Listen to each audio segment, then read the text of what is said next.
Assalomu alaykum. Mana bugun 2026-yil 13-may kuni O'rtachirchiq tumanida joylashgan Zero Max fermer xo'jaligidamiz. Bu yerga tajriba sifatida ko'k, yashil, qizil, oq plyonkalarga ko'chat ekkanmiz, chigit ekkanmiz. Hozir mana gipotelini ko'rish uchun har hafta o'rganish olib boryapmiz. Mana oqdagi gipoteli hozirgi paytda 16 sm tashkil etsa, ko'k plyonkaga ekilgan g'o'zamiz hozir mana 20 ga borib qolgan, 20 sm.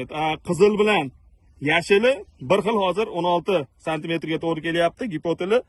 Bundan ko'rinib turibdiki, hozirgi paytda mana ko'k plyonkaga ekilgan g'o'zalarimiz o'sishi avjida.